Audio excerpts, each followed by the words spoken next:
그러므로 주께서 친히 징조를 너에게 주실 것이라. 보라, 처녀가 잉태하여 아들을 낳을 것이요 그의 이름을 임마누엘이라 하리라. 하나님은 영이시니 예배하는 자가 영과 진리로 예배할지니라. 아멘.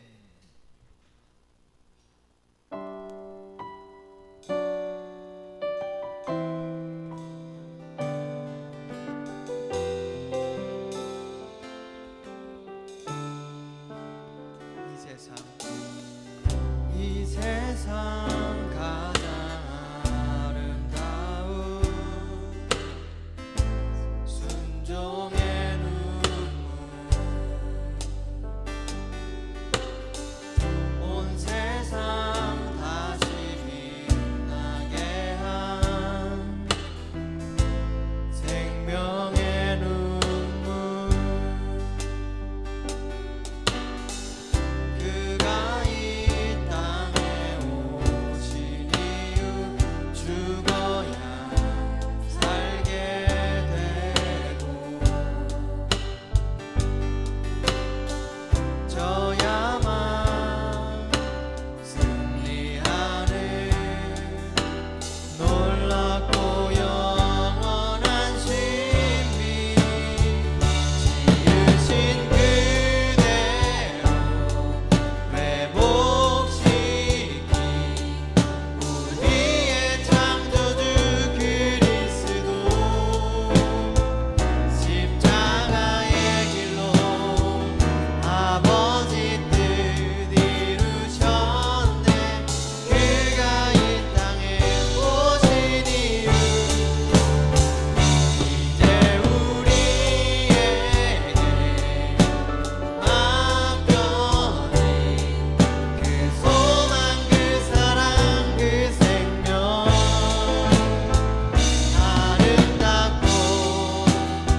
천사들의 노래가 하늘에서 울리네. 모두 소리 높여서 주의 나심 전하세. 모든 만물 기뻐해. 산과 들이 노래해. 아름다운 노래가 온 세상에 퍼지네.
나 기다립니다.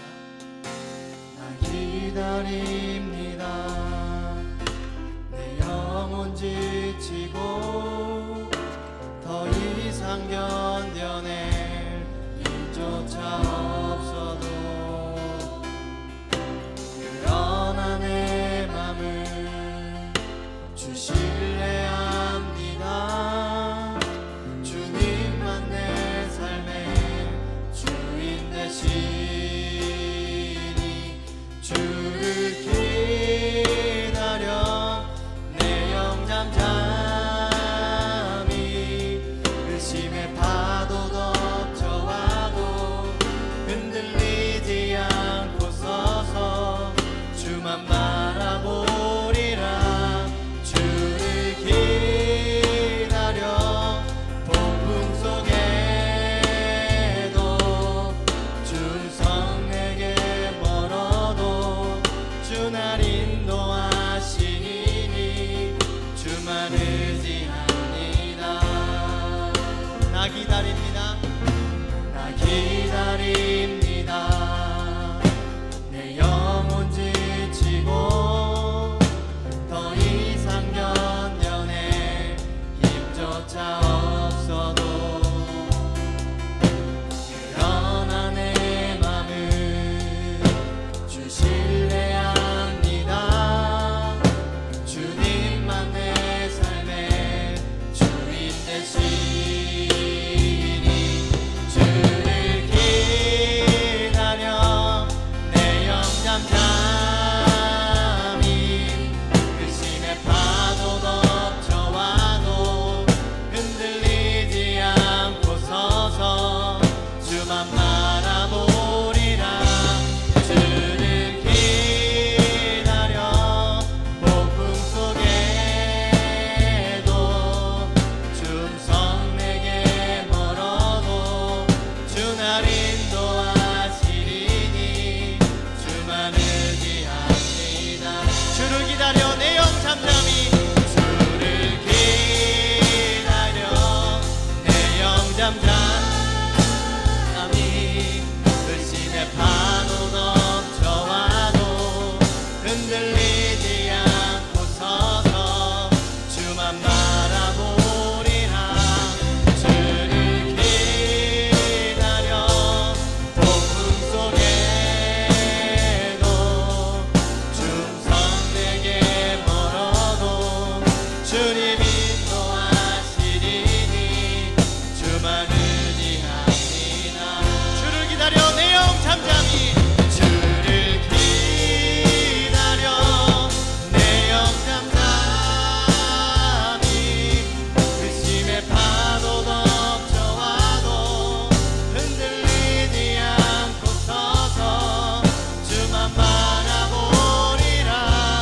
주를 기다려 폭풍 속에도 준성 내게 멀어도 주 날 인도하시리니 주만 의지합니다. 주를 기다려 내 영 잠잠히 주를 기다려 내 영 잠잠히 의심의 파도 덮쳐와도 흔들리지 않고 서서 주만 바라보리라. 주를 기다려 폭풍 속에도 준성 내게 멀어도 주 날 인도하시리니 주만 의지합니다.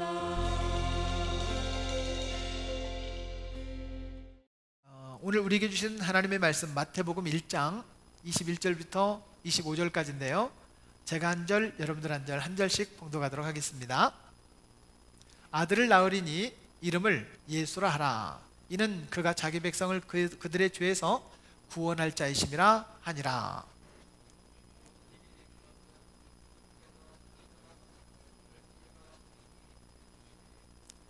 보라, 처녀가 잉태하여 아들을 낳을 것이요 그의 이름을 임마누엘이라 하리라 하셨으니 이를 번역한즉 하나님이 우리와 함께 계시다 함이라.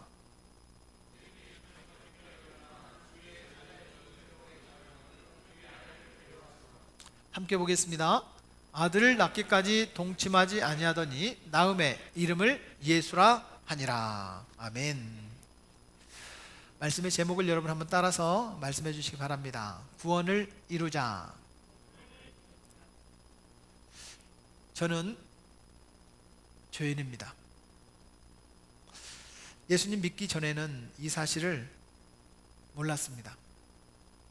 내가 최고인 줄 알았고 내가 잘났다고 생각했습니다. 왜냐하면 우리 동네에서 저보다 공부 잘하는 친구는 아무도 없었기 때문입니다. 저보다 달리기를 잘하는 친구도 아무도 없었습니다. 싸움도 제가 제일 잘했습니다. 우리 동네에서 제가 대장이었습니다. 우리 동네에서. 사실은 제가 죄인이라는 사실을 몰랐는데 예수님을 딱 믿고 보니까 제가 죄인이라는 사실을 깨닫게 됐습니다. 교회를 갔더니 어르신들이 기도하는데 주여 제가 죄인입니다 이런 말을 하는데 이해가 되지 않았습니다. 왜 죄인이지? 무슨 죄를 졌지? 이런 생각이 들었거든요. 그런데 예수님을 믿을수록 저는 이런 생각이 들었습니다. 의인은 없나니 하나도 없으며 의인은 없나니 하나도 없으며 아니 어떻게 세상에 한 사람도 의인이 없단 말인가? 죄 없는 사람이 아무도 없다고? 그럴 리가 라는 생각이 들었습니다. 저는 이런 생각 때문에 고민하게 됐어요. 아니 죄 없는 사람이 하나도 없다고? 죄 없는 사람이 없다고? 이걸 되뇌어 생각했어요. 나도 죄가 없는데 죄 없는 사람이 하나도 없다면 과연 이 세상에 다 죄인이란 말인가? 이런 고민이 저는 머지않아 해결되게 되었습니다. 뭘 몰라도 제가 중고등학교 다닐 때는 선생님들이 성경 읽어라, 무조건 성경 읽어라 이렇게 말했던 것 같아요. 성경을 체계적으로 가르치기는커녕 무조건 성경 읽어라. 그래서 성경을 읽었는데 바로 저는 이 사실을 알게 됐어요. 바로 로마서였습니다. 모든 사람이 죄를 범하였음에 하나님의 영광에 이르지 못하더니. 저는 성경이 하나님의 말씀인 것을 믿기로 했습니다. 믿은 게 아니라 믿기로 했습니다. 여러분 성경이 하나님의 말씀인 것을 믿으십니까? 여러분 믿음이 좋은 거예요. 저는 그냥 믿기로 했습니다. 근데 성경에 무슨 말이 있느냐면 모든 사람이 죄를 범하였음에 라는 말이 있는 거예요. 성경을 어차피 믿기로 했는데 이 말씀이 있으니까 이 말씀도 믿기로 한 거예요. 좋다. 그러면 모든 사람이 죄를 범하였다면 죄 없는 사람이 없다고 말했던 제 고민이 해결되기 시작하는 거예요. 그래 맞아. 성경대로 말하면 죄 없는 사람은 없구나. 모든 사람이 죄인이구나 라는 것이었어요. 결국 나도 죄인이구나 이 사실을 인정하게 됐습니다. 사랑하는 여러분, 저는 죄인입니다. 예수님을 믿기 때문에 이걸 깨달은 겁니다. 저는 예수님을 믿습니다. 그래서 죄인입니다. 예수님을 믿기 전에는 인정하지 않았다면 예수님을 믿기 때문에 인정하게 됐습니다. 우리는 죄인입니다. 다시 말하면 우리 예수님이 필요하다는 뜻입니다. 내 죄 문제를 해결할 수 있는 그 예수님이 필요하다는 거예요. 바로 아기 예수님 성탄절은 우리의 죄 문제를 해결할 수 있는 절호의 찬스입니다. 이번 성탄절은 나의 모든 연약한 문제들을 해결할 수 있는 기회가 되기를 축복합니다. 어쩌면 선물 교환이 없고 대단한 축하의 잔치가 없고 먹을거리가 없어도 이번 성탄절은 우리에게 가장 의미가 있는 성탄절이 되기를 바랍니다. 우리는 아직도 내가 죄가 없어, 내가 무슨 죄를 졌는데, 네가 봤어? 내가 죄를 졌는지 나도 모르겠는데 라는 생각을 갖고 있다면 이번 성탄절이 여러분들에겐 정말 기회입니다. 과연 죄가 없다고 말하면 지은 죄가 사라집니까? 그건 아닙니다. 2019년 12월 14일 블랙 아이스라고 하는 것, 보통 요즘 사람들은 다 영어를 쓰는지 몰라요. 그냥 살얼음 이렇게 하면 되는데, 살얼음이 이 다리 위에 올렸어요. 브레이크를 잡았는데 차가 브레이크가 작동이 안 되는 거예요. 미끌미끌 하더니 차가 뒤집어졌어요. 30중 추돌 사고가 났습니다. 많은 사람이 죽었습니다. 상주 영천간 고속도로예요. 근데 그 사고가 지나고 난 뒤에 그 다음 주에 제가 그 길을 지나갔습니다. 사람의 심리가 그러잖아요. 사고 났던 데가 어디지? 막 이렇게 찾아보잖아요. 그럼 못 찾아보고 지나갔어요. 나중에 보니까 제가 지나갔던 그 길이 사고 났던 그 길이더라고요. 아무튼 블랙 아이스라고 하는 이 살얼음 때문에 30중 추돌 사고가 나고 7사람이 죽고 많은 사람이 다치게 되었는데, 왜 이 사고가 났을까? 범인은 살얼음이에요. 블랙 아이스예요. 그런데 알고 봤더니 그 카메라에 찍힌 자동차 한 대가 있었습니다. 1차선에 자동차가 있는 거예요. 나중에 보니까 갓길로 옮겨졌어요. 나중에 보니까 사고가 다 나고 난 뒤에 이 차가 사라졌어요. 그러면 여러분 보세요. 지금 카메라가 그 차가 왜 1차선에 섰는지 이걸 파악한 거예요. 그리고 갓길로 왜 갔는지, 그 사람들은 왜 섰는지 이걸 조사를 한 거예요. 이 사람들 때문에 사고 난 건가? 이걸 다 조사한 거예요. 물론 제가 설교 준비할 때는 이미 그런 사건 사고에 대한 과정들을 제대로 조사가 다 끝나지 않았을 때고, 제가 이제 설교 준비가 끝나고 나중에 보니까 그 사람들 때문에 사고가 난 것은 아닌 것 같다 라고 하는 그런 결과가 나왔어요. 아무튼 저는 이런 생각이 들었어요. 아하, 다 아는구나. 카메라가 보고 있어서 우리가 감추고 싶은 것도 다 보여요. 다 알아요. 우리 하나님께서 저와 여러분, 우리가 살고 있는 삶의 일거수일투족을 다 보고 있다면 내가 죄 없어요 라고 말할 수 있는 사람이 과연 누가 있을까요? 심지어 내 마음의 생각, 동기까지도 다 주님께서 보고 있다면 내가 죄 없어요 이렇게 말할 사람이 누가 있겠어요? 나를 보세요. 나를. 자기 자신을 보세요. 죄 있는 것 같아요? 있는 것 같아요? 자기를 바라보니까 나를 바라보네. 성경은 다시 한번 말씀드립니다. 모든 사람이 죄를 범하였음에, 따라하겠습니다. 모든 사람이 죄를 범하였음에, 거기에는 나도 들어가고 여러분도 들어가고 모두가 다 들어갑니다. 모든 사람은 죄가 있다.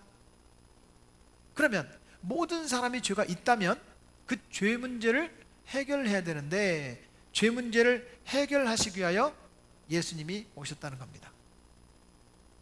자, 그래서 오늘 마태복음이라는 성경에 보면 마태복음은 예수님의 족보로부터 시작됩니다. 아브라함과 다윗의 자손 예수 그리스도의 족보라, 계보라 이렇게 돼 있거든요. 그런데 적어도 마태복음이라는 저자는 마태 그 저자 자체가 이 글을 읽는 사람들이 적어도 예수님은 왕으로 오셨다, 메시아로 오셨다 이걸 가르쳐주고 싶은 거예요.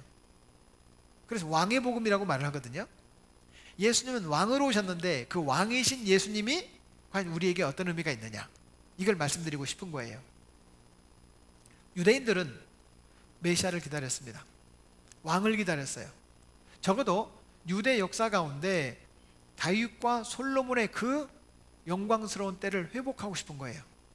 우리가 기다리는 메시아는 그걸 회복시켜주면 좋겠다라고 하는 거예요.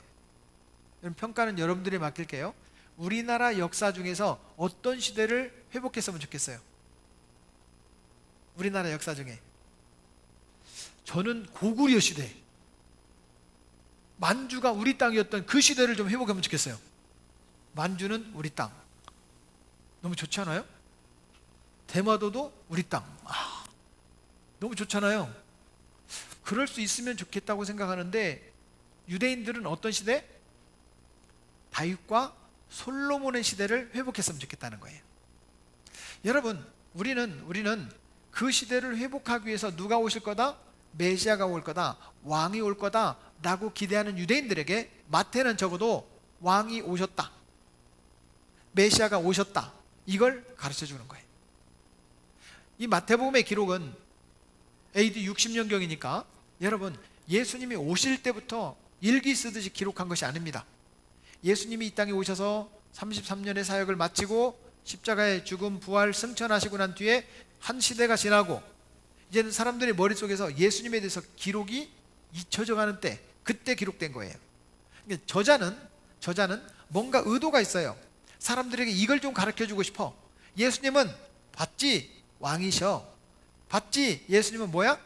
메시아야. 이걸 가르쳐주고 싶은 거예요. 근데 그 예수님이 왜 오셨느냐는 거죠. 죄 있는 사람의 죄를 해결해 주기 위해서 오셨다는 것을 가르쳐주고 싶은 거예요. 사랑하는 여러분, 분명한 것은 성경에 약속하신 대로 아브라함에게 약속하셨고 다윗에게 약속하신 그 약속대로 예수님이 오셨습니다. 성경은 분명히 말합니다. 여자의 후손은 내 머리를 상하게 할 것이요. 창세기 3장 15절에 이미 예수님 말씀하신 거예요. 여자의 후손으로 오신다 사실을. 또 다윗에게도 약속하셨습니다. 이는 한 아기가 우리에게 낳고, 이사야 9장 6절 7절 말씀에 보면 다윗의 자손을 통해서 그 아기가 나올 것이라는 사실을 이야기합니다. 또 성경은 자체적으로 증언하는 것, 이걸 자증이라고 말하는데요, 성경의 자체적인 증언, 성경의 자증으로 인하여 이렇게 말합니다. 그 아들에 관하여 말하면 육신으로는 다윗의 혈통에서 나셨고, 또 마태복음 12장 23절 말씀에도 무리가 다 돌라 이르되 이는 다윗의 자손이 아니냐 하니, 예수님을 바라보면서 예수님은 누구의 자손이라고요? 다윗의 자손이라고요. 다시 말하면 성경이 이미 약속하신 대로, 정확하게 말하면 구약 성경이 말씀하신 대로 신약 성경에 예수님이 오셨다는 거예요. 누구의 후손으로? 아브라함과 다윗의 후손으로. 여러분, 믿음의 조상이 누구죠? 아브라함이죠. 그러면 예수님을 믿으면 된다라는 것을 가르쳐주기 위해서 아브라함의 후손으로 오신 거예요. 적어도 구약의 왕들 가운데 전에도 없었고 후에도 없는 가장 존경받는 왕 중의 왕, 누구예요? 다윗. 그 왕과 같은 권세를 가진, 그런 권세를 가질 수 있는 사람이 예수를 믿는 사람에게 나온다는 거예요. 바로 이런 것을 가르쳐주기 위해서 아브라함의 후손으로, 다윗의 후손으로 이 땅에 오셨습니다. 적어도 우리 마음속에 있는 해결되지 않는 죄 문제, 약한 문제, 해결되지 않는 죄 문제를 해결하시기 위하여 예수님이 이 땅에 오셨다면, 그러면 어느 누구에게도 예수님은 다 필요합니다. 이걸 가르쳐주고 싶은 거예요. 여러분, 이번 2019년 성탄절도 여러분들 각자에게 예수님이 필요합니다. 이걸 가르쳐 주시기 위하여 예수님이 이 땅에 오셨다는 거예요. 그렇다면 예수님의 성탄, 예수님의 탄생이 우리에게 주는 의미가 뭐냐라고 하는 거죠. 첫 번째는 예수님 중심 세계관을 가지라는 것입니다. 따라하겠습니다. 예수님 중심 세계관, 이걸 가지라는 거예요. 예수님은 아기로 오셨습니다. 그것도 초라한 시골 마을, 저 베들레헴의 마구간에서 태어났어요. 멋진 산부인과에서도 신축 산부인과에서 태어난 게 아니에요. 산후조리도 무슨 산후조리원에서 한 게 아니에요. 정말 초라한 그런 곳에서 태어난 거예요. 그런데 예수님은 그 남편이 승용차인데도 없고, 무슨 신부를 나귀에 태우고 다니면서 말도 안 돼. 그쵸? 신랑 자격 없어. 왜 이렇게 초라하게 오셨을까? 그런데 예수님께서 성경에 보면 예수님 중심으로 모든 것이 재편되어 있다는 걸 알 수 있어요. 예수님 오실 때부터 신약 성경이 시작되고 예수님 오시기 전까지가 구약 성경이에요. 여러분, 우리 세계사를 볼 때도 예수님 오기 전 시대를 BC라고 말을 합니다. BC는 뭐냐면 Before Christ. 그리스도 이전 시대라는 뜻이에요. AD는 Anno Domini라는 말인데 이거는 라틴어인데요. 영어로는 After Divine 이라는 뜻이에요. 신이 오신 그 이후의 시대라고 하는 거예요. 저는 예수님이 이 세상에 오신 탄생한 때를 기준으로 1966년 만에 전 태어났어요. 5월 1일 날. 옆 사람한테 물어보세요. 생일이 언제예요?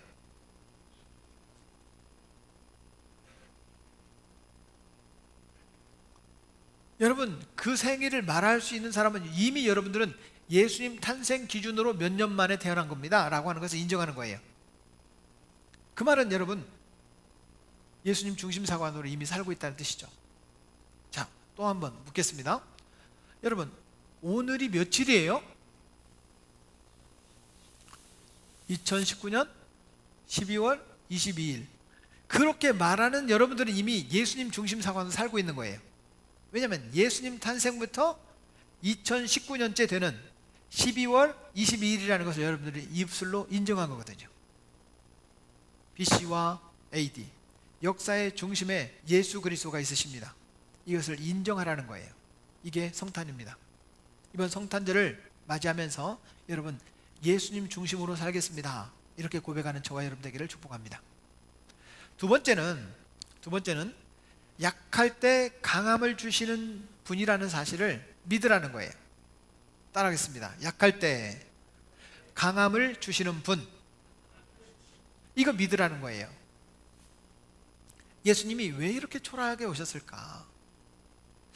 여러분, 출산을 하신 엄마들은 아시잖아요. 아기를 낳을 때 예정일이라는 게 있잖아요. 그렇죠? 예정일이라는 게 있는데 꼭 예정일 날 딱 나와요? 그게 아니에요. 보통 엄마들이 말할 때 첫 아이는 한 주, 두 주 정도 늦게 나오고 둘째부터는 한 주, 두 주 일찍 나올 수도 있어요. 그래서 그 간격을 따지면 한 달 정도 돼요. 한 두 주 일찍도 나올 수도 있고 한 두 주 늦게도 나올 수 있고 한 달 정도 되잖아요. 그러면 생각을 해보세요. 호적을 등록하러 간다고 해도 갔다 와서 집에서 따뜻한 방에서 출산해도 되지 않아요? 아니 하필이면 왜 예정일에 그때 호적을 등록을 하러 가가지고 그것도 여인숙의 방이라도 하나 제대로 얻어가지고 출산을 해야 되는데 이미 꽉 차버렸어요. 숙소가 없어. 그래서 겨우 얻어서 누운 곳이 어디냐면 마구간. 거기에서 아기를 낳았단 말이죠. 이게 말이나 되냐고요. 거기에 오신 예수님이 무슨 인류의 구원자가 되고 사람들의 죄를 해결해 주실 수 있는 분이 될 수 있냐 이 말이에요. 사랑하는 여러분, 이것은 그렇게 초라한 곳에 태어나셨어도 인류의 구세주가 되실 수 있다는 것을 예수님 보여준 거예요. 그렇게 약한 모습으로 오셨어도 만왕의 왕이시라는 그런 예수님이라는 사실을 인정하는 거예요. 적어도 이렇게 초라한 곳에서 태어나신 그분이 메시아가 될 수 있다는 것을 적어도 마태복음 저자는 우리에게 강조하고 싶은 거예요. 여러분, 예수님은 왕이십니다. 예수님은 메시아이십니다. 다시 말하면 그 초라한 곳에 오신 예수님을 생각하지 말고 인류의 구원자가 되신 나의 죄 문제, 우리 모든 사람의 인류의 죄 문제를 해결해 주실 수 있는 예수님을 만나는 시기, 그게 바로 성탄절이라는 거예요. 사랑하는 여러분, 성경은 분명히 말씀하십니다. 요한복음 14장 12절 말씀에 보면 내가 진실로 너희에게 이르노니 시작, 나를 믿는 자는 내가 하는 일을 그도 할 것이요 또한 그보다 큰 일도 하리니. 내가 지금 약하고 부족하고 모자라고 정말 힘들고 지치고 넘어지고 낙심해서 주저앉고 싶은데 그 모습이라 할지라도 예수 믿는 사람은 너도 할 수 있어. 이걸 가르쳐 주는 거예요.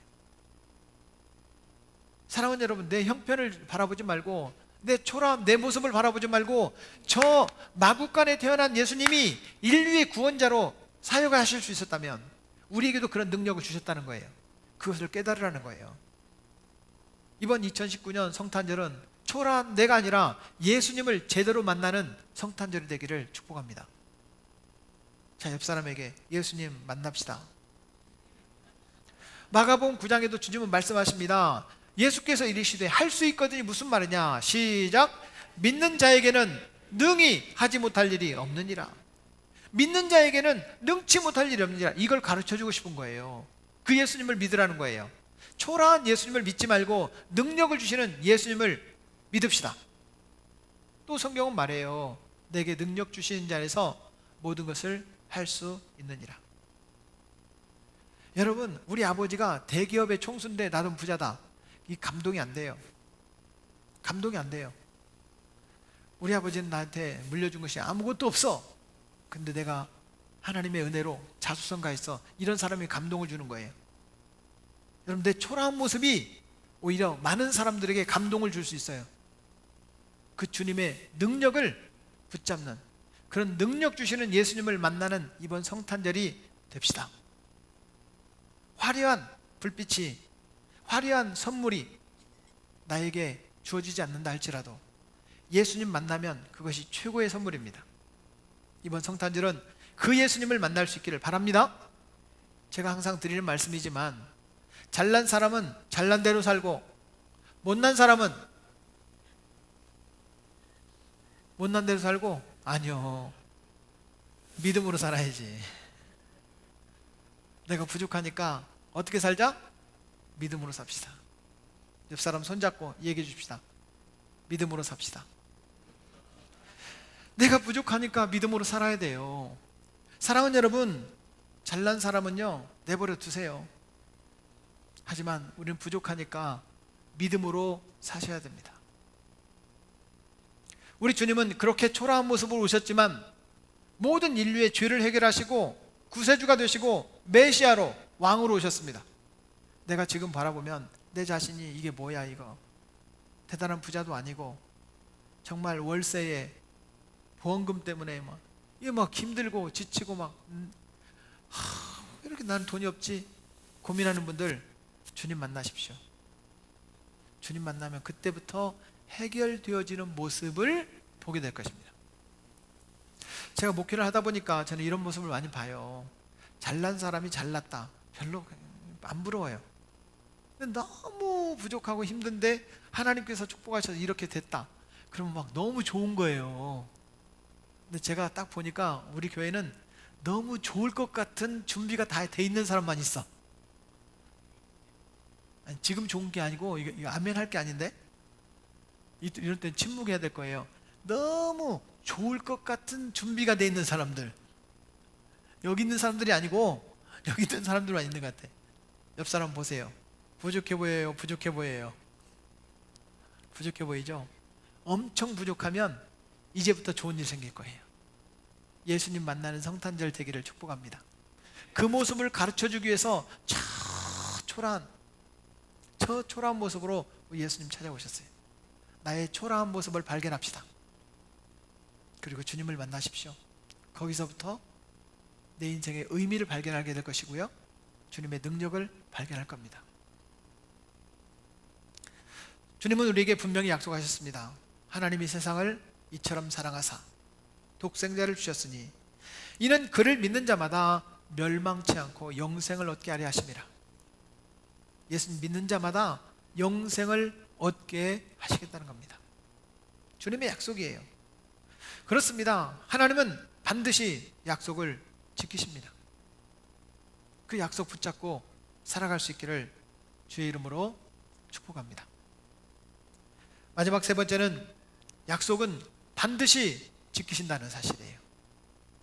따라하겠습니다. 약속은 반드시 지키신다.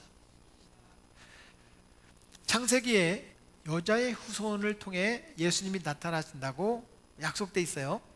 그러면 창세기의 아담 때를 지금으로 따져보면 한 6,000년 된다고 그래요. 6,000년. 6,000년이라는 그 어떤 근거들을 사람들은 주장을 하는데, 비그리스도인들은 시대를 탄소, 동위, 원소 해가지고 조사를 해보면 인류의 역사가 45억 년 전 이렇게 말을 하지만 성경의 역사로 따져보면 한 6,000년쯤 될 거라고 그렇게 생각을 합니다.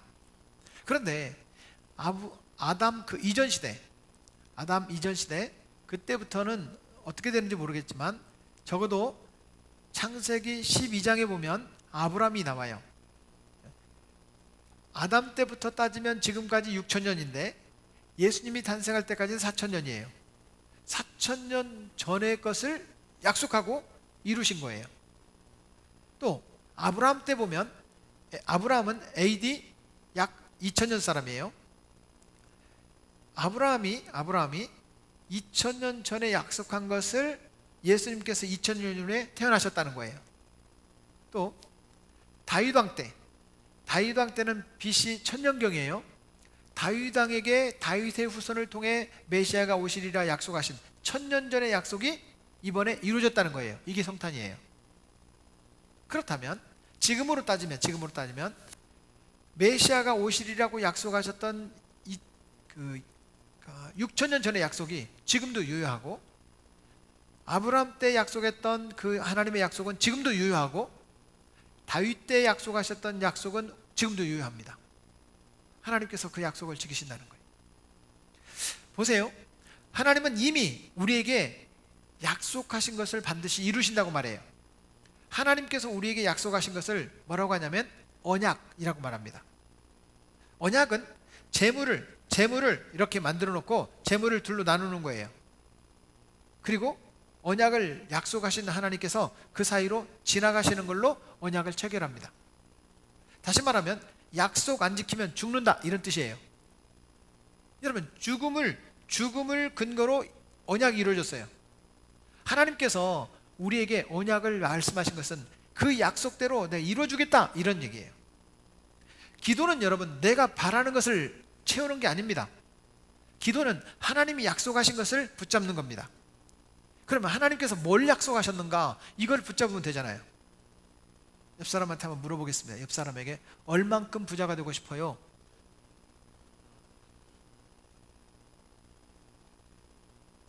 분명한 사실은 그대로 안 될 겁니다. 그대로 안 될 겁니다. 그런데 성경에 약속하신 약속을 붙잡고 살면 그것은 이루어질 겁니다. 바로 그거예요. 하나님께서 약속하신 것을 붙잡으라는 거예요. 그러면 성경을 읽어야죠. 그렇죠? 그 약속을 붙잡으려면, 그 약속을 내가 깨달았다, 그럼 붙잡아야죠. 그 약속 이루어달라고. 여러분, 약속은 지킨다는 거예요. 하나님께서 우리에게 그 약속을 지키시는 거예요. 생명을 내놓고 지키는 거예요. 성경은 분명히 우리에게 하나님을 믿으면 영생을 얻는다고 말씀하시거든요. 그 영생은 내가 차지하는 게 아닙니다. 하나님 주시는 겁니다. 예수님을 믿으면 멸망치 않고 영생을 얻는다? 진짜? 어이구, 내가 뭐 살아봤자 70년 80년 사는 거지. 그러나 하나님은 분명히 우리에게 영생의 선물, 영원한 생명을 주시겠다고 약속하십니다. 다시 말하면 천국 백성이 되게 하시겠다고 약속하셨습니다. 예수님을 믿으면 천국 갑니다. 따라하겠습니다. 예수님 믿으면 천국 갑니다. 어디 간다고요? 천국 갑니다. 이것이 약속이에요. 에이, 뭐 천국, 목사님 천국 봤어요? 성경이 약속하니까 붙잡는 거예요. 여러분, 붙잡으십시오. 성경의 약속을 붙잡으면 그 약속대로 하나님께서 이루어 주실 줄로 믿습니다. 하나님의 약속은 반드시 이루어집니다. 그렇다면 2019년 성탄절이 이제 3일 남았잖아요. 성탄절이 주님의 약속이 이루어지는 기회가 되기를 바랍니다. 이번 성탄절 기대하십시오. 주님의 약속을 붙잡고 기대하는 여러분들에게 이루어질 겁니다. 다시 말씀드립니다. 기대하면 뭐 하고요? 기도하고, 기도했으면 기대합시다. 2019년 성탄절이 3일 남았는데 이 성탄절에 우리가 기대할 것이 있습니다. 뭘 기대해요? 하나님의 약속을 기대합시다. 그 기대하기 위하여 우리는 뭐 해야 돼요? 기도합시다. 그렇다면 성탄절을 맞이하면서 우리가 해야 될 일이 있어요. 내가 해야 될 일. 우리가 해야 될 일이 뭘까? 첫째는요, 예수님 안에서 죄 문제를 해결하셔야 됩니다. 오늘 성경 말씀 21절 하반절 말씀을 같이 한번 읽어볼까요? 시작. 이는 그가 자기 백성을 그들의 죄에서 구원할 자이심이라 하니라. 예수님이 이 땅에 오신 이유가 뭐냐면 죄 문제를 해결해 주시기 위해서 오셨어요. 그럼 성탄절에 예수님을 만나면 뭘 해결해야 돼요? 죄 문제를 해결해야 돼요. 옆 사람한테 죄 문제 해결합시다. 진짜요? 내가 무슨 죄 졌는데? 나 죄 없어. 따지면요, 이게 죄야. 이게 죄. 나 죄 안 졌는데 이게 죄야. 여러분, 우리 안에 있는 죄 문제를 아기 예수님 성탄을 맞이하면서 해결하는 기회가 되기를 바랍니다. 요즘에 국내 정치가 시끄러워요. 팔이 안으로 굽어요, 밖으로 굽어요? 밖으로 굽을 수는 있는데 밖으로 굽으면 불편해. 안으로 굽어. 여러분, 검사가 잘하고 있어요? 경찰이 잘하고 있어요? 우리 교회는 검사가 참고로 없어. 우리 경찰은 있어. 검사보다는 경찰이 나은 것 같아, 내가 보니까. 이번에 법원에서 검찰이 무리하게 기소를 해가지고 이제 공소장을 변경하겠다라고 말을 했어요. 근데 법원에서 변경 안 된다 이렇게 말을 했어요. 검사가 왜 안 됩니까? 이랬어요. 그랬더니 법원에서 뭐라고 했냐면, 판사님이 뭐라고 했냐면, 검사도 틀릴 수 있잖아요. 우리는 안 틀립니다. 이렇게 말을 했어요. 그러면 퇴정시킬 겁니다. 법원에서 쫓아낸다는 거야. 검사가요, 잘난 줄 알아도 검사보다 더 똑똑한 사람이 있더라니까. 여러분, 검사와 경찰, 정부와 국회, 또 사장님과 직원들, 노조원들, 여러분 다들 자기가 잘났다고 말을 해요. 나는 잘못 없다고 말을 해요. 누가 옳은 거죠? 내가 부족합니다 이렇게 말하는 사람은 한 명도 없어. 내가 부족합니다 이렇게 말하는 사람은 안 나타나요. 교회에 오면 그런 사람이 있더라고. 사랑하는 여러분, 분명한 사실은 우리는 죄가 없어요, 나는 잘못 없어요, 이런 사람들에게 예수님이 필요합니다. 내가 부족합니다, 이런 사람들이 여러분 예수님을 만나야 돼요. 이번 성탄절은 그런 분들이 예수님을 만나는 기회가 됐으면 좋겠어요. 각 나라마다 이 잘못된 사람들, 사람의 목숨을 해하는 연쇄살인범들이 있어요. 이번에 태국에 쏨킷 뿜뿌엉이라는 이 태국 연쇄살인범이 2005년도에 붙잡혀서 감옥에 갇혔어요. 사형 언도를 받았어요. 사람들이 감옥에 가면 좀 착해지나 봐요. 그래서 무기징역으로 감형이 됐어요. 모범수가 돼가지고 14년 만에 올해 나왔어요. 그럼 착하게 살아야 돼요, 착하게 살아야 돼요? 근데 또 죽였어요. 그래서 태국의 사람들이 뭐라고 얘기하냐면, 물러터진 법이 부끄럽다 이렇게 말을 해요. 태국의 법이 이 흉악범을 감옥에서 못 나오게 만들어야지, 흉악범을 놓아주는 바람에 또 이런 일이 생기지 않느냐. 법이 물러터져서 너무 부끄럽다. 사람들이 이렇게 고백하는 거예요. 사랑하는 여러분, 이 사람만 죄예요? 이 사람만 죄가 있어요? 예, 나는 살인범은 아니지. 근데 마음속으로는 죽이고 싶은 사람도 있죠. 이미 마음속으로는 몇 사람 죽였지. 하나님이 그것까지도 죄라고 말씀하세요. 사랑하는 여러분, 분명한 사실은 죄인은 역시 죄인일 뿐이구나, 나도 죄인이구나, 이걸 깨닫는 이번 성탄절이 되기를 바랍니다. 그러면 성경은 이렇게 말을 해요. 우리는 그리스도 안에서 그의 은혜의 풍성함을 따라, 시작, 그의 피로 말미암아 속량 곧 죄사함을 받았느니라. 예수님의 십자가 피가 나를, 죄를 용서해 준다는 거예요. 또 골로새서 1장 14절, 그 아들 안에서, 시작, 우리가 속량 곧 죄사함을 얻었도다. 우리가 죄 용서함을 받는다는 거예요. 예수님 믿어야 죄 용서를 받는 거예요. 사랑하는 여러분, 이번 성탄절이 예수님을 제대로 믿는 시간이 되기를 바랍니다. 이 성탄절에 주여 제가 예수님을 믿습니다 고백하는, 그래서 내 안에 있는 죄 문제가 해결받는 그런 시간이 되실 수 있기를 축복합니다. 성탄절 하면 지난주에도 말씀드렸지만 무슨 생각이 나냐면요, 선물 교환, 새벽송, 성탄절 축하 발표회, 성탄절 네온사인 이런 것들이 생각나요. 예수님이 생각나기를 축복합니다. 더 나아가 세례를 받고 죄사함을 받으라 라고 말을 합니다. 세례라고 하는 것은 여러분 내 죄를 씻는다는 의미가 있어요. 죄 문제를 해결한다는 의미가 있어요. 그 세례를 받아도 되고 안 받아도 되는 게 아니라 세례를 받아야 됩니다. 왜냐하면 성경은 이렇게 말합니다. 사도행전 2장에 보면 베드로가 이르되 너희가 회개하여 각각 시작 예수 그리스도의 이름으로 세례를 받고 죄사함을 받으라. 그리하면 성령의 선물을 받으리니. 여러분 세례를 받아야 죄 문제가 해결된다는 거예요. 의식적으로 세례를 받으셔야 됩니다. 그래서 나는 믿음이 아직 부족해요. 난 세례를 아직 받을 준비가 안 돼 있어요. 여러분 이런 사람들을 봅니다. 여러분 세례는요, 내가 예수님 믿고 싶어요, 예수님 제대로 잘 믿을 마음이 있어요, 이런 사람이 세례 받는 거예요. 따라하겠습니다. 나는 예수님을 믿습니다. 나는 예수님을 잘 믿고 싶어요. 그렇게 여러분 저를 따라서 한 사람은 다 세례 받아야 돼요. 세례 받은 사람이 또 받겠습니다, 이건 무효. 이중 세례는 안 돼요. 안 받은 사람은 다 받아야 돼요.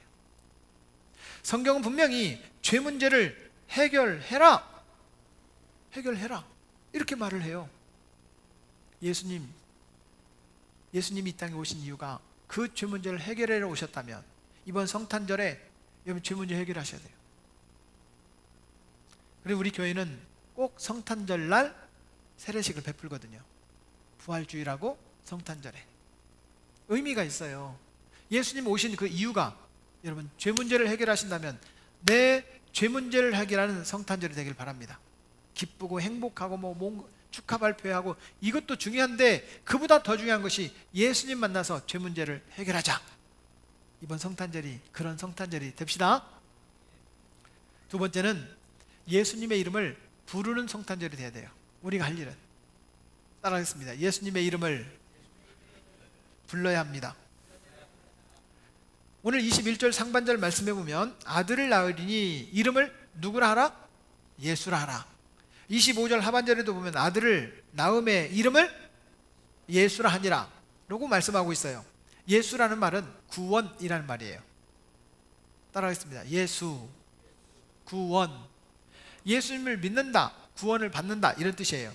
예수님의 이름을 부른다 그러면 구원을 받았다는 뜻이에요. 사도행전 4장 12절 말씀해 보면 이런 말씀이 있어요. 예수님 이름 말고 구원 얻을 만한 다른 이름을 우리에게 주신 적이 없다. 예수님 믿으면 구원 받는다 이런 뜻이에요. 구원 받는다는 말은 여러분 천국 간다 이런 뜻이하고 똑같아요. 사랑하는 여러분, 예수님의 이름을 불러야 천국 갑니다. 그래서 우리가 예수님 이렇게 부를 수 있잖아요. 부를 수 있잖아요. 제가 아는 찬송 가운데 혹시 아시는 분들도 있을 거예요. 주의 이름을 부르는 자는 구원을 얻으리로다. 한번 불러볼까요? 시작. 주의 이름을 부르는 자는 구원을 얻으리로다. 아멘. 주의 이름을 부르는 자는 구원을 얻으리로다. 할렐루야, 할렐루야. 끝에 주의 이름을 부르세. 누구의 이름을 부르라고요? 주의 이름. 주는 예수님이에요. 그래서 우리가 주님을 부를 때 예수님 부르기가 좀 그러니까 뭐라고 부르냐면 주여 이렇게 부르는 거예요. 따라서 보겠습니다. 주여, 주여, 주여. 왜 세 번을 부르냐? 성경에 그렇게 부르라고 얘기하고 있어요. 주여 세 번 부르라고. 여기 뜻이 있어요. 따라하겠습니다. 주여 들으소서, 주여 용서하소서, 주여 들으시고 행하시옵소서. 다시 말하면 예수님의 이름을 부를 때 주님 내 기도 들어주세요. 혹시 내가 잘못한 거 있으면 용서해 주세요. 그리고 응답해 주세요. 이런 뜻이 있어요. 그래서 주여를 세 번 부르는 거예요. 다시 한 번만요. 주여. 예수님을 부르는 성탄절이 되기를 축복합니다. 누구 이름 부르자고요? 세 번째, 우리가 해야 될 세 번째는 예수님이 함께 하심을 믿는 거예요. 따라하겠습니다. 예수님이 함께 하심을 믿읍시다. 우리가 할 일은 세 가지예요. 죄 문제 해결하고, 주님의 이름을 부르고, 여러분 주님이 나와 함께 하심이 믿어지는 성탄절이 되길 바랍니다. 하나님께서 우리에게 함께 있고 싶어서 이 땅에 오셨어요. 이게 뭐예요? 성탄절이에요. 그러면 예수님이 나와 함께 계시는구나, 이게 느껴져야 돼. 오늘 성경은 분명히 이렇게 말합니다. 23절 말씀에 보라, 처녀가 잉타하여 아들을 낳을 것이요, 시작, 그의 이름은 임마누엘이라 하리라 하셨으니, 이를 번역한즉, 시작, 하나님이 우리와 함께 계시다. 예수님의 이름은 임마누엘이라고 말하는데, 예수님의 모습을 보니까 하나님이 우리와 함께 계신 걸 느껴지는 거예요. 성탄절은 예수님이 우리와 함께 있고 싶어서 오신 절기가 성탄절이에요. 그렇다면 여러분, 성경에 가만히 보면 누구에게 예수님이 함께 계시느냐 했을 때 두세 사람이 모인 곳에 예수님 함께 계시겠대요. 따라하겠습니다. 두세 사람이. 몇 사람이? 그래, 결혼도 해야 돼. 혼자 있으면 안 돼. 찔리는 사람이 한 명 있어요. 찔리는 사람. 여러분, 두세 사람이 있어야 돼요. 여러분, 성도가 자꾸 흩어지면 안 돼요. 모여야 돼요. 모여야 돼. 두세 사람이. 그곳에 주님이 함께 계시거든요. 아멘. 그렇습니다. 성도들이 함께 모이는 그곳, 거기가 어디냐면 교회예요. 모이는 곳. 물론 집에서도 모일 수 있고, 가게에서도 모일 수 있고, 친교 모임에서 모일 수 있지만, 주의 이름으로, 예수님의 이름으로 모이는 그곳에 우리 주님이 함께 계신 줄로 믿습니다. 사랑하는 여러분, 이번 성탄절은 예수님이 나와 함께 계심이 믿어지는 그런 성탄절이 되기를 바랍니다. 예수님이 계신 곳, 그곳에는 문제가 사라집니다. 질병도 사라집니다. 먹고 사는 문제가 해결됩니다. 대적들도, 심지어 사망 권세도 해결됩니다. 예수님이 함께 계신 곳에는 모든 문제가 해결되기 시작하는 거예요. 내 안에 예수님이 없으니까 여러분, 문제가 꼬이는 거예요. 예수님이 진짜 나와 함께 계심이 믿어지면 그때부터 문제가 해결되는 거예요. 길지만 여러분, 성경을 같이 한번 볼까요? 마태복음 11장 3절부터 6절까지인데요, 제가 3절, 여러분들 4절, 5절부터 같이 읽어요. 예수께 여짜오되 오실 그이가 당신이 오니까 우리가 다른 일을 기다리오니까.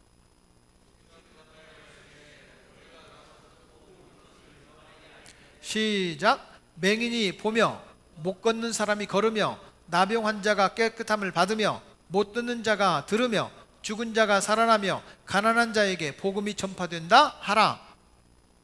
6절요? 네. 시작. 누구든지 나로 말미암아 실족하지 아니하는 자는 복이 있도다 하시니라. 여러분, 예수님을 믿으면요, 이런 문제가 해결된다는 거예요.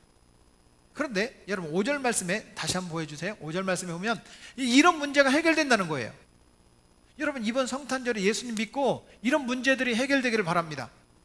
내 고질병적인 문제들 있죠. 육신의 질병의 문제들, 정신적인 문제들, 물질적인 문제들, 관계 문제들, 문제들이 예수님을 제대로 만나면 해결됩니다.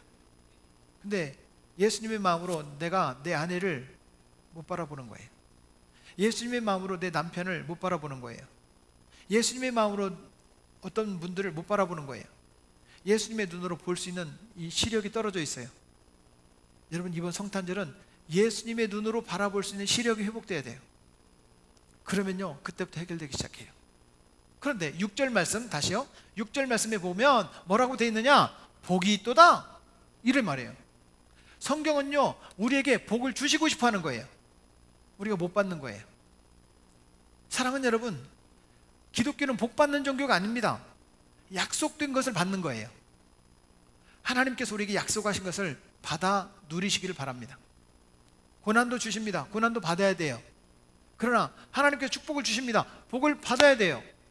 축복해 주세요, 복 주세요 해서 복이 임하는 게 아니라, 하나님의 약속이 우리에게 임한다면 예수 그리스도를 믿음으로, 예수 그리스도를 만남으로 그 복이 내게 올 수 있다는 거예요. 이번 성탄절은 예수님이 우리에게 찾아오시는 절기가 성탄절이잖아요. 이 성탄절이 예수님 나에게도 함께 계심을 믿습니다. 이것이 우리의 고백이 되길 바랍니다. 따라하겠습니다. 예수님, 나와 함께 계심을 믿습니다. 다시 한번 묻습니다. 여러분 예수님 믿으세요? 저도 믿습니다. 그러면 주님이 나와 함께 계심이 믿어지는 거예요. 여러분들은 정말 예수님을 나의 구세주로 믿으시죠? 그럼 예수님의 오심이 여러분 기다려져야 돼요. 이번 성탄절이 3일 맞습니다. 기다려져야 돼요. 우리는 예수님을 믿습니다. 우리도 구원 받았습니다. 나도 구원 받았습니다. 그러면 여러분 천국 가는 백성이 뭘 그렇게 부러워하고, 뭘 그렇게 괴로워하고, 뭘 그렇게 답답해하고, 뭘 그렇게 여러분 힘들어해요? 천국 백성인데 끝나면 천국 가면 되는데. 저와 여러분들이 천국 가는 그날까지 정말 예수님 잘 믿기를 바랍니다. 예수님이 나를 먼저 찾아오셨어요. 우리가 찾아간 게 아니에요. 먼저 찾아오셨어요. 이게 성탄절이에요. 이번 2019년 성탄절은 나를 찾아오신 예수님을 만나서 내가 예수님 잘 믿어보겠다. 내 마음대로 안 살고 예수님대로 잘 한번 살아보겠다. 예수님 어서 오십시오. 3일 남은 이 성탄절이 막 기다려지는, 실제로는 이틀 남은 것 같아요. 오늘 주일 지나고 내일 모레 저녁에 성탄 축하 발표하잖아요. 이때가 진짜 성탄 같아. 그쵸? 여러분 예수님의 오심이 막 기다려지는 그런 성탄절이 되기를 주님의 이름으로 축복합니다. 하나님 아버지 감사합니다. 예수님의 성탄을 기다립니다. 그 성탄이 나의 삶의 근본부터 변화시키는 기회가 되게 하여 주옵소서. 죄 문제를 해결하고 예수님이 나와 함께 계심을 느끼며 나의 연약함 가운데도, 그 초라한 모습 가운데도 왕으로 오신 주님, 메시아로 오신 주님, 우리도 약한 모습이 아니라 주님이 주시는 은혜와 능력으로 감당할 수 있음을 믿습니다. 내게 능력 주신 자 안에서 모든 것을 할 수 있다고 믿게 하시기 위해서 찾아오신 그 주님, 2019년 성탄은 바로 그 예수님을 믿게 해 주옵소서. 내 형편, 내 초라한 모습, 내 좌절할 수밖에 없는 약함을 바라보지 않게 하시고 주님 바라보는, 주님 만나는 이번 2019년 성탄이 되게 하여 주시옵소서.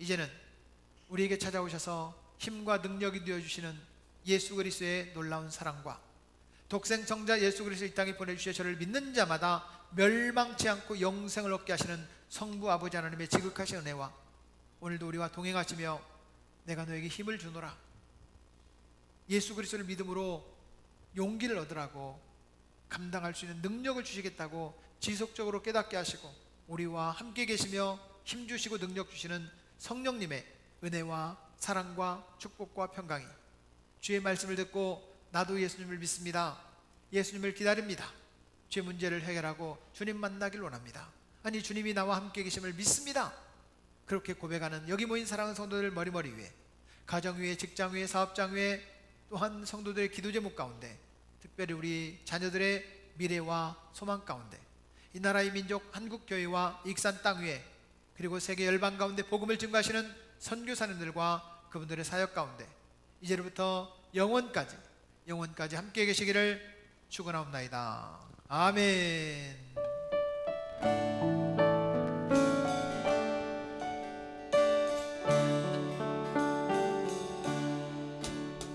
주님은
옆 사람을 축복하겠습니다. 예수님 찾아오십니다. 예수님 만납시다. 예수님 만납시다. 네, 지금 식당에 식사가 준비되어 있는데 맛있는 팥죽이 준비되어 있다고 합니다. 여러분 동짓달인데 팥죽 먹으면서 정말 즐겁고 기쁜 시간들이 되길 바랍니다. 예배를 마치겠습니다.